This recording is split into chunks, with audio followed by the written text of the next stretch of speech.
नमस्कार, आप देख रहे हैं इंडिया वॉइस और मैं हूं आपके साथ श्रुति अंगद। छत्तीसगढ़ कौशल्या भूमि में आप सभी का स्वागत है।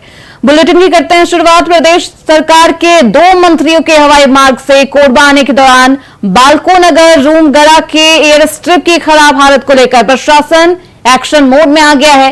रनवे की हालत को लेकर 2 उद्योग प्रबंधन को नोटिस भी जारी किया गया है। समिति इस बात को सुनिश्चित करेगी कि मामले में लापरवाही थी या फिर कुछ और वजह रही। कोरबा सीतामढ़ी क्षेत्र में आयोजित एक कार्यक्रम में शामिल होने के लिए वित्त मंत्री ओपी चौधरी और स्वास्थ्य मंत्री श्याम बिहारी जायसवाल पहुंचे थे। राज्य सरकार के हेलीकॉप्टर को एयर स्ट्रिप में लैंडिंग के दौरान काफी समस्या हुई और इसी प्रकार की स्थिति टेक ऑफ के दौरान भी पैदा हुई। इससे अनहोनी की आशंका बनी हुई थी। हेलीकॉप्टर के पायलट के द्वारा इस बारे में शिकायत भी की गई, जिस पर प्रशासन ने संज्ञान लिया है। तो जांच के लिए समिति का गठन भी किया जा चुका है। टेक ऑफ और लैंडिंग के समय हेलीकॉप्टर एयर स्ट्रिप पर माननीय जनप्रतिनिधियों के आगमन के समय में विमान के पायलट के द्वारा रनवे के निर्माण में मानकों की अनदेखी की शिकायत की गई, जिनके कारण विमान को टेक ऑफ और लैंड करने में परेशानी उत्पन्न हुई। और इस शिकायत के प्राप्त होने के बाद बालको और सीएसईबी इन दोनों को नोटिस जारी किया गया है और एक 3 सदस्यीय कमेटी बनाई गई है, जो कि रनवे की जांच करके रिपोर्ट देगी। ये दोनों रिपोर्ट आ जाने के बाद नियमानुसार आगामी कार्रवाई की जाएगी। वहीं भिलाई के सेक्टर 4 में all India dance competition Kerala समाज के द्वारा आयोजित किया गया। इस कार्यक्रम में पूर्व मुख्यमंत्री भूपेश बघेल ने शिरकत की है। इस कार्यक्रम में पूरे देश से 300 से ज्यादा कलाकार उपस्थित हुए और उन्होंने अपनी कला की प्रस्तुति भी की। इस कार्यक्रम में दुर्गा विधायक अरुण वोरा, भिलाई नगर महापौर नीरज पाल, कांग्रेस अध्यक्ष मुकेश चंद्राकर सहित आला गणमान्य उपस्थित रहे। पूर्व मुख्यमंत्री भूपेश बघेल का कहना है कि केरल समाजम के द्वारा आयोजित ऑल इंडिया डांस कंपटीशन में पहुंचा था। इसमें 300 से ज्यादा कलाकारों ने अपनी प्रस्तुति भी दिखाई। केरल की संस्कृति और छत्तीसगढ़ की संस्कृति को जोड़ने के लिए एक कार्यक्रम का आयोजन किया गया था। पूर्व मुख्यमंत्री ने कहा कि गृह मंत्री विजय शर्मा बौखलाए हुए हैं, कानून व्यवस्था उनसे संभल नहीं रही।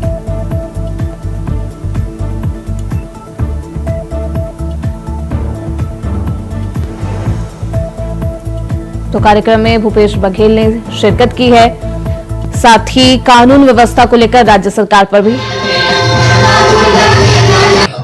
आज केरल समाजम का कार्यक्रम और केरल समाजम ओणम के समय में यह आयोजन करता है और केरल समाजम के द्वारा सभी यहाँ भिलाई में जो केरल समाजम है उसमें हिंदू भी है, मुसलमान भी है, ईसाई भी है, सभी लोग मिलकर इसका आयोजन करते हैं और इसमें उन कलाकारों को मौका देते हैं जिसको मंच नहीं मिलता। और यहाँ थम्पी जी और देवराज बंजारे जी ने दोनों ने मिलकर इसकी शुरुआत की थी। तो छत्तीसगढ़ी और केरल की जो संस्कृति है जोड़ने के लिए ये कार्यक्रम आयोजित किया जाता है। आज शिरकत करने को चल। वहीं राजधानी रायपुर में अपराधियों के हौसले बुलंद है। गुंडे बदमाश पुलिस की नाक के नीचे बेखौफ होकर वारदात को अंजाम दे रहे हैं। इस बीच तेली बांधा तालाब मरीन ड्राइव से एक सनसनीखेज हत्या का मामला सामने आया। आपको बता दें कि 3 अज्ञात बदमाशों ने एक युवक की चाकू मारकर हत्या कर दी है। वारदात को अंजाम देने के बाद आरोपी मौके से फरार हो गए। घटना से इलाके में हड़कंप मच गया है। मामले की सूचना पर पुलिस घटनास्थल पर पहुंची है और जांच में जुट गई है। पूरा मामला तेली बांधा थाना क्षेत्र का बताया जा रहा है। तो पुलिस प्रशासन के द्वारा जांच पड़ताल की जा रही है। बेखौफ हो चुके हैं बदमाश और ऐसे में ये बेखौफ बदमाशों की ये दिन दहाड़े की गई हत्या। गुंडे बदमाश पुलिस के नाक के नीचे बेखौफ होकर वारदात को अंजाम दे रहे हैं। रायपुर में अपराधियों के हौसले बुलंद हैं।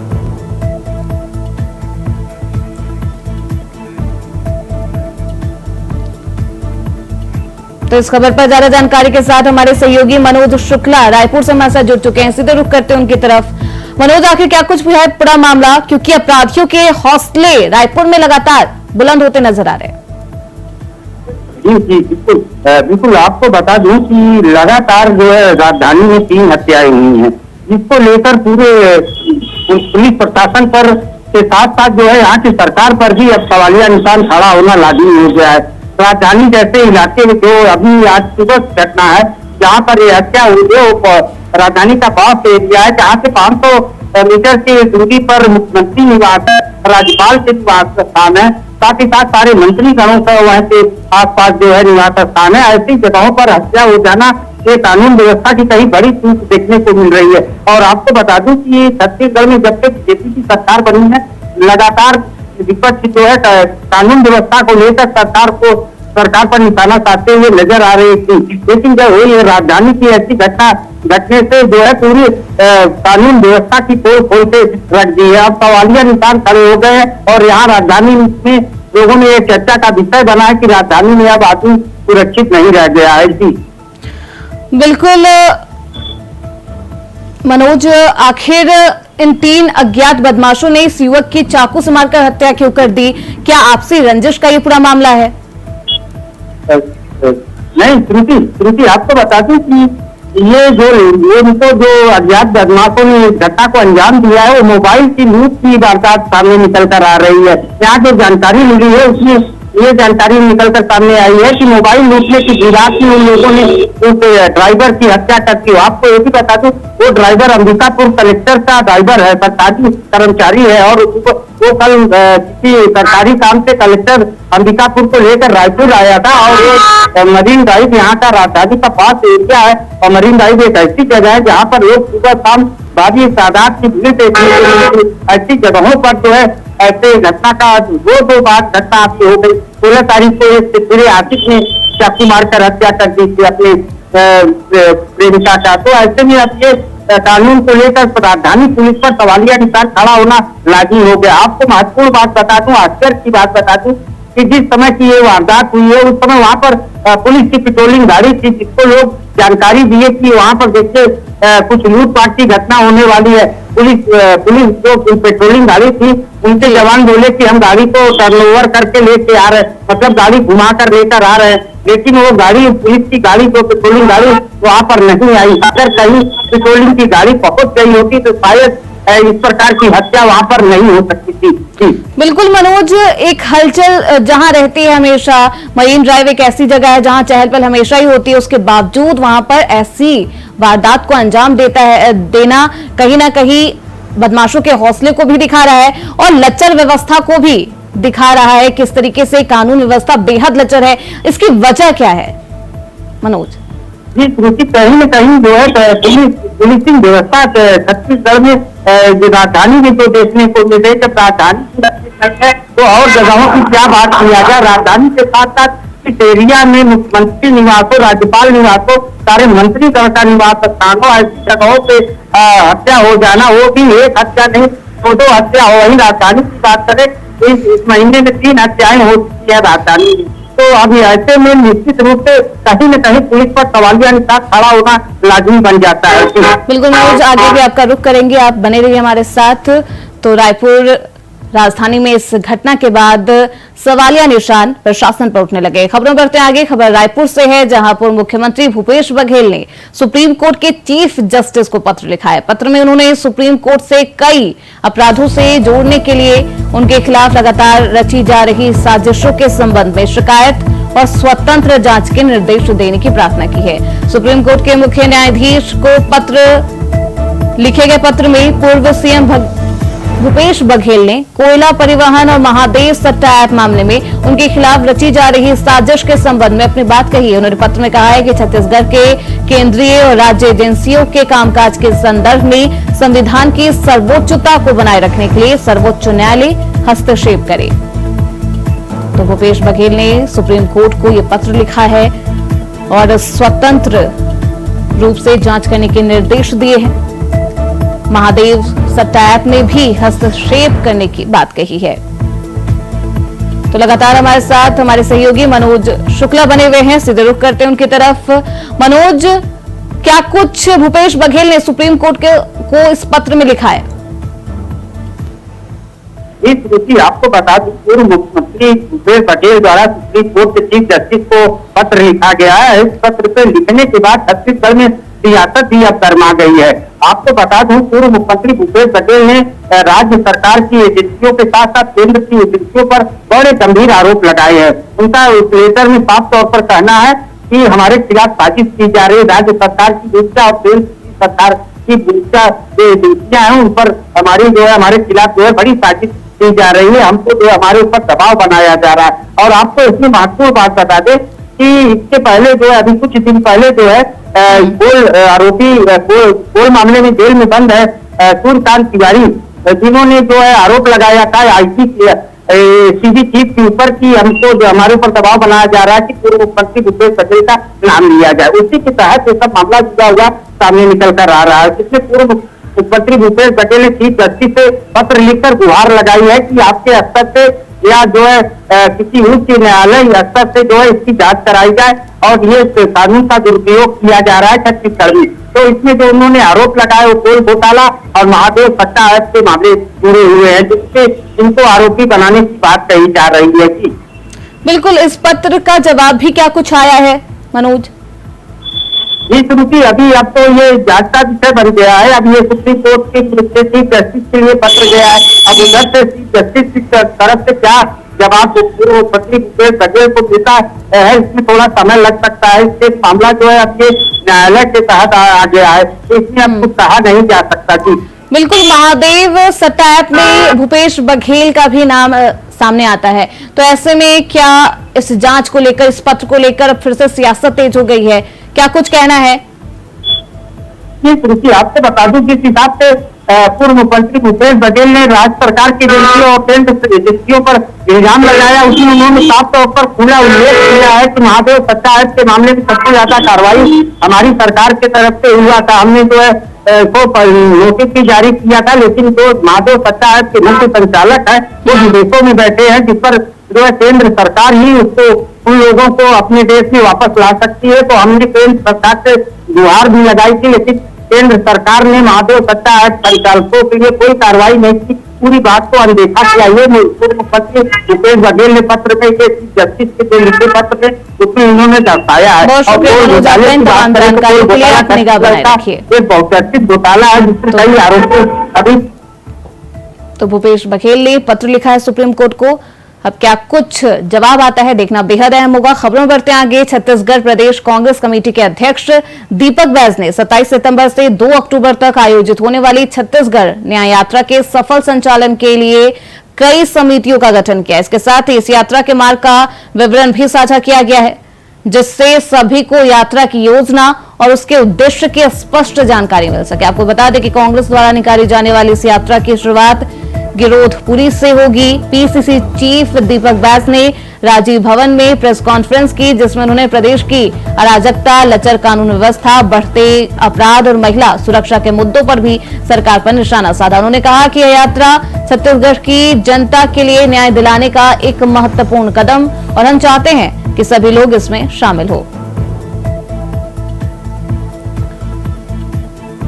तो कांग्रेस ने यात्रा को लेकर रोड मैप भी जारी किया है। 27 सितंबर से 2 अक्टूबर तक यात्रा चलेगी।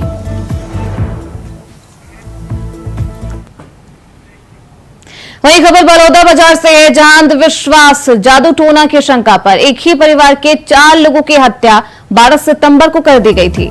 आज इन पीड़ित परिवार से मिलने छत्तीसगढ़ के पूर्व मुख्यमंत्री भूपेश बघेल शाम 4:50 पर ग्राम छरछेद पहुंचे। इस दौरान मृतक के परिजनों से मुलाकात कर मृतक परिवार से घटना की विस्तृत पूछताछ की। उनके साथ विधायक संदीप साहू के अलावा कांग्रेस के तमाम नेता मौजूद रहे। आपको बता दें कि गांव के ही पाटले परिवार बीते 12 सितंबर गुरुवार को विभत्स घटना 4 लोगों का अंधविश्वास के कारण इनकी मौत हो गई थी। जादू टोना के कारण हत्या कर दी गई थी। वहीं परिवार से मिलने भूपेश बघेल पहुंचे, मृतक परिवार से के परिजनों से उनका हालचाल जाना और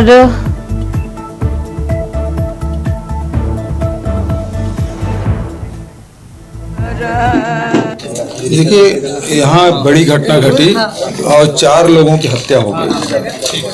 हालांकि एक ही घर में हुआ है लेकिन 3 परिवार है, क्योंकि 2 लड़कियां तीजा के समय लेके आई थी और कुल मिला के इस घर में 4 लोगों का हत्या की गई। और ये टोनी प्रताड़ना का मामला है। टोनी बता के जादू टोना की बात करके इनकी हत्या की गई। 2 बार आए और पहली बार में उसकी माँ को धमकी उमकी दे के फिर चले गए और इसमें उसका बीपी बढ़ा तो उसके लड़के उनको लेके डॉक्टर के पास ले गए थे और इस कारण से उसकी माँ और एक लड़का उसमें बचा। अब सवाल ये है कि ये किसी भी परिवार में इस प्रकार से यदि कहा जाए कि टोनी है तो उसके तो सामाजिक स्थिति बहुत खराब हो जाती है और उसके कारण से इस घर में हत्या भी हुई है। तो सामाजिक जो मान सम्मान है वो ख़त्म हो जाता है, दूसरे लोग भी उस प्रकार से देखते हैं तो आगे जो उनके बच्चों का जो भविष्य है वो बहुत ही अंधकारमय हो जाता है। टोनी प्रताड़ना कानून बना हुआ भी है लेकिन ये बड़ी घटना यहाँ घटी। सुकमा में भी उस दिन हुआ था और दूसरा यहाँ। अब 3 परिवार है और सरकार ने केवल 10 लाख रुपया दिया है।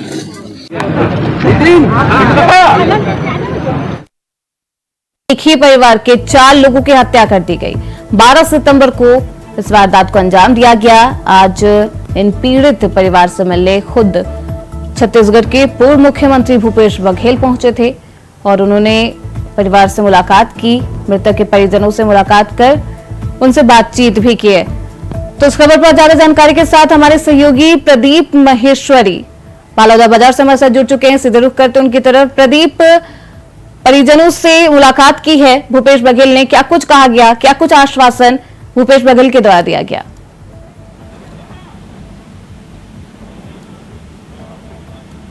तो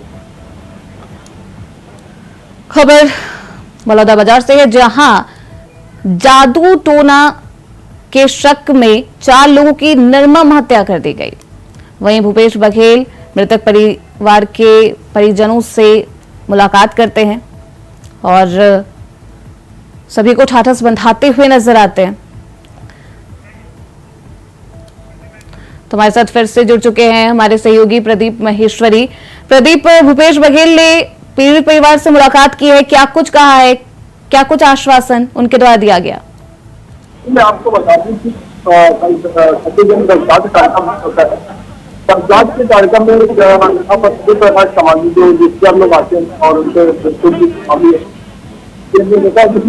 बघेल भी कल वहाँ पहुंचे थे पीड़ितों से मिलने के लिए और उससे मुलाकात करके उन्होंने बताया कि जो घटना घटी बहुत ही दुखदायी है, अत्यंत ही पीड़ादायक है और उनके जो शासन है उसके कहा कि इस प्रकार के लगातार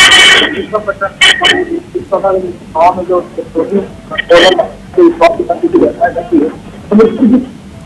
है और उन्होंने बताया कि ये 3 परिवार 4 में 3 परिवार 10 लाख रुपए बहुत कम होता है, प्रत्येक व्यक्तियों को छोड़ के देना ही। और यहाँ पर जो राजनीति है आने वाले दिसंबर में ये पंचायती चुनाव है, इससे लेकर जो गाँव वो नियम बोल है कि जब भी भूपेश बघेल का उसके समय जब घटना घटी थी वो तुरंत भी आए तो इससे लगता है कि इसी के कांग्रेस को बड़ा बड़ा मुद्दा मिल गया और उसको पूरे दिन बनाने तैयार है। मैं बता दें कि आपको ये सरकार की ओर से उनको 2 व्यक्ति को नौकरी कम हो रहे हैं। बिल्कुल, इस पूरे मामले पर क्योंकि सियासत भी तेज है और अब भूपेश बघेल भी मुलाकात करते हैं परिजनों से, तो प्रशासन के द्वारा इस पूरे मामले पर क्या कुछ अभी तक कार्रवाई की जा चुकी है?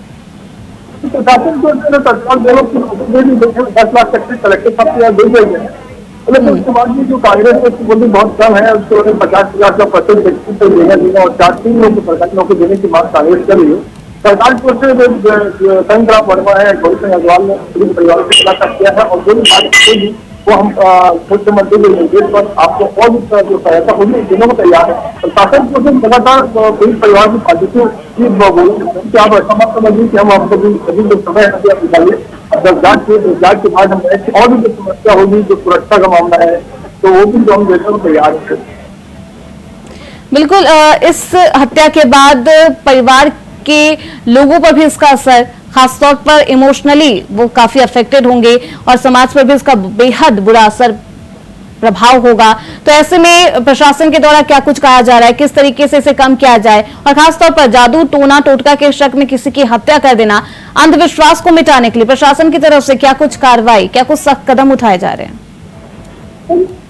प्रशासन के फेवर मानव से गाँव में जादू जो जहाँ पर जो हत्या की घटना रहती है, वो यहाँ बड़ौदा में बहुत बैकवर्ड इलाका लगता है, पिछड़ा वर्ग पर बहुत ही अनपढ़ ज्यादा होता है, और जादू टोना मेन होता है कि प्रशासन मेडिकल चीजा नहीं होती है, और जो अच्छे नहीं हुई वो दूसरा पर कहना है कि हमारी जो बच्ची 16 साल की लगातार बीमार पड़ रही थी, और यही परिवार जादू टोना करकर जिसके कारण हमारी बच्ची की स्वास्थ्य जो है डॉक्टर को दिखाए हैं, इसी को शंका के आधार पर इन 4 परिवार की हत्या की गई थी।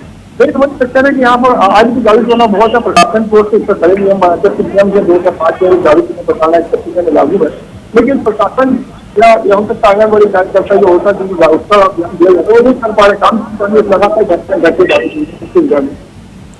बहुत शुक्रिया प्रदीप आपका इन तमाम जानकारियों के लिए। आप निगाह बनाए रखिए। खबरों में बढ़ते आगे, छत्तीसगढ़ प्रदेश साहू संघ की उच्च स्तरीय जांच समिति ने लोहारीडीह का दौरा किया है। प्रदेश अध्यक्ष टहल सिंह साहू के नेतृत्व में जांच समिति ग्राम लोहारीडीह पहुंचकर घटना की जांच की। वहीं जांच समिति ने घटना की निंदा भी की है। समिति ने लोहारीडीह हिंसा मामले में जांच समिति ने प्रशांत साहू के परिवार को सरकारी नौकरी, तीनों परिवारों को 1 करोड़ रुपए मुआवजा, गिरफ्तार लोगों को निःशर्त रिहाई और एसपी डॉक्टर अभिषेक पल्लव को बर्खास्त करने की मांग सरकार से की है।